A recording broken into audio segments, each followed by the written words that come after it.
Ten Hag could have £2 billion Man United budget by start of next month.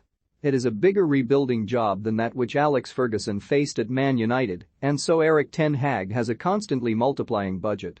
Broken news: it is safe to say that the official confirmation of Erik ten Hag's appointment as Manchester United manager would have caught the Daily Mirror off guard.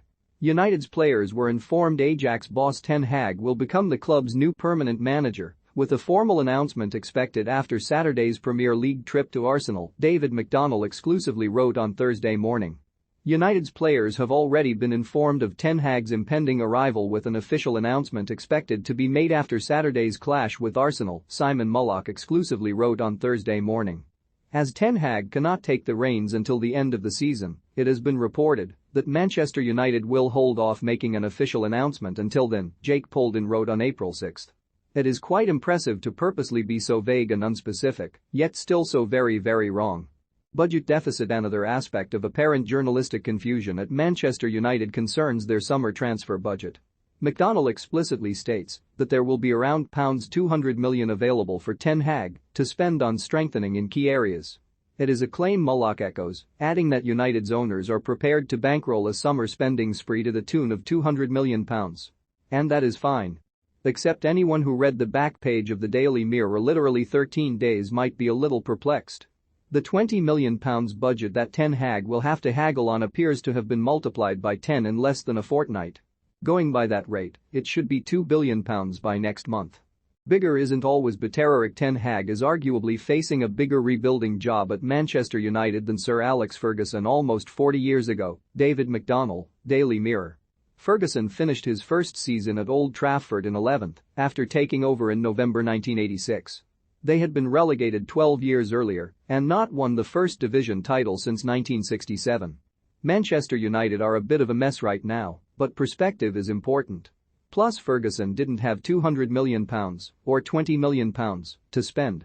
Misery loves company, and the bad news just keeps rolling in for Manchester United, courtesy of the Sun website. Sadio Mane broke Manchester United fans' hearts when he scored in Liverpool's 4-0 rout against the Red Devils on Tuesday night. Now he's heaped even more misery on the United faithful by matching club icon Ryan Giggs' goalscoring record in 374 games less than the Welshman, an Opta analyst has tweeted.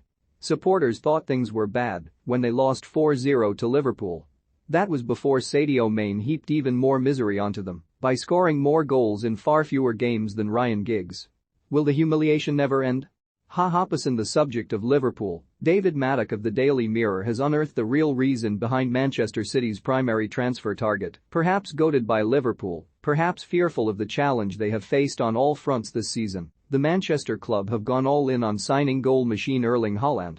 Reckon it might have something more to do with Haaland being really good at scoring goals, being 21, being available and being one of the best players in the world in a position Manchester City need to fill, rather than Pep Guardiola bricking it, because Liverpool are good. Captain Slog still with Manchester City, still with the Daily Mirror, and back to McDonnell we go for the first paragraph of his match report from the Etihad. Pep Guardiola is clearly not one for sentiment.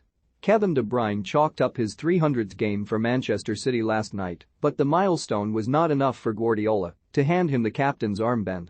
That went to vice-captain Ilkay Gundogan, who takes the armband when club captain Fernandinho, who is leaving at the end of the season, is not playing. Is randomly making someone captain on their 300th appearance an actual thing? Guardiola not doing it makes him not weird, rather than not one for sentiment. Chelsea dagger. While they may have an FA Cup final to look forward to next month, you can be assured that opponents Liverpool will fancy their chances of ripping into this rabble. Dave Kidd, The Sun. A rabble that Liverpool have drawn against twice in the Premier League this season and only beat on penalties in the League Cup final, of course. Music to the Magpies. So, just why can't Newcastle bloody the noses of the big boys next season? Why indeed, Oscar Paul of The Sun. With 5 games remaining, House Mags are on to 40 points and bang in the mix to finish 9th. Well, SHT, if they're bang in the mix to finish above Brighton, then why can't they beat Manchester City and Liverpool?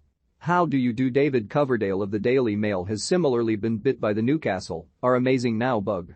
He was on duty at St James Park to watch the Magpies win a 6th straight Premier League home game for the first time since 2004, which plants of Seed Media Watch promises you won't see coming. It was an evening when Newcastle's White Knight emulated the club's Knight of the Realm.